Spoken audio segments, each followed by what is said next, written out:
Asoosamawii kutaa torbaffaa barreessaan Isaayyaas Hordofaa. Akka lubbuu kootti kanan jaalladhu jaalallee isaanii barumsaanis ta'e miidhaginaan kan caalu qaba.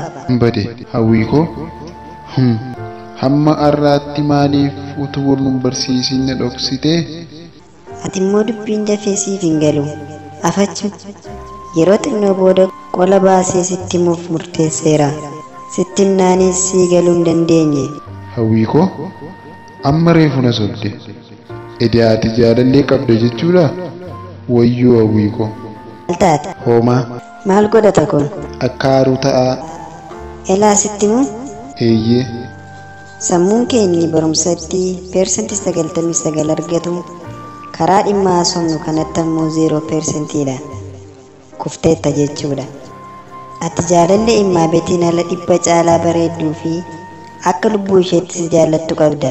Wiinatti poostaa miti utuu dubbannu har'a immoo poostaa meeqa argatte jechuudhaan ishee gaafate.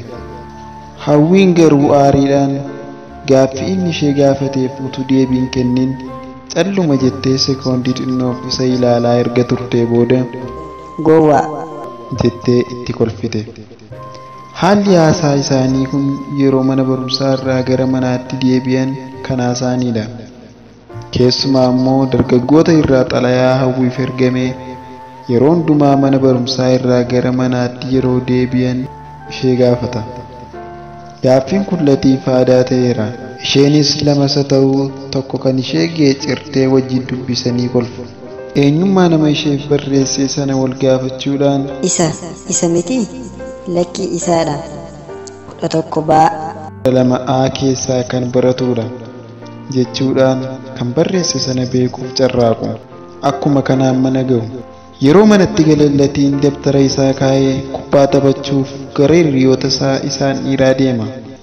Hawwiin ammoo yeroo hundaa mana barumsaa irraa yeroo manatti galtu dabtara ishee keessee uffata guyyaa uffachaa oolte baafattee uffata mana keessaa hojii ittiin hojjettu uffattee haadha ishee hojii gargaarti. Gaaf tokko mana barumsaa irraa manatti galanii latiin dabtara isaa kaa'ee gara hiriyoota isaan dhiiraatti utuu hin deemin hawwii oduu tokko gaafachuuf hawwii jechaa mana hawwiifaa seene. Isheenis sagalee kottee namaa nageessee eenyu jette. Nama rakee dhuguu dhufe isheetti fakkaate.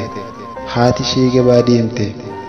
Latiin ammas hawwii jedhe. Latii koo si'ii as kottu as hin jira jetteen. Latiin yeroo itti ol seenu hawwiin uffata guyyaa baastee qullaa ishee siree teessee irraa ol kaatee uffata hojiif uffattu saanduqa irraa fudhachuuf utuu hiixataa jirtu arge. Battala kana lapheen latii giu jechuu jalqabe. Ta'aa ishee mudhii qalloo dirra dheeraa guntuta akka gaanfa dibichaa dhaabbatee gudeeda ishee lamaan burtukaana diimatee bilchaate fakkaatan gidduu itti jiru arge. Iccitii kana dura argeen beenne arge. Iccitii uffati dhoksee iccitii dhiirri arguu barbaadu.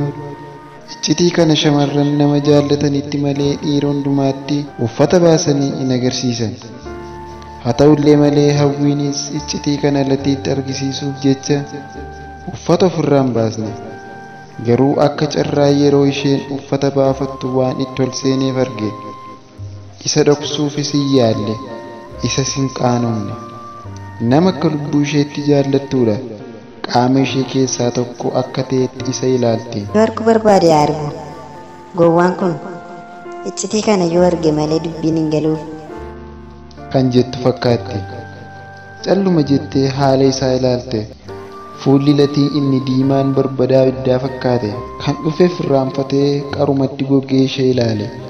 Isheenis haala isaa kanatti baay'ee dinqisiifamte. Uffata ishee isa saanduqa irraa hiixattee fudhatte garuu hin uffanne. Harka tokkoon rarraafattee qabatte. Latii koo maal taate gooftaa koo jechaa haaluma jirtuun itti siqxe. Akkuma yeroo kaan inni dallanee isa sossobdu ammas deemtee harka isaa lamaanuun morma isaa ofitti qabdee hammatte.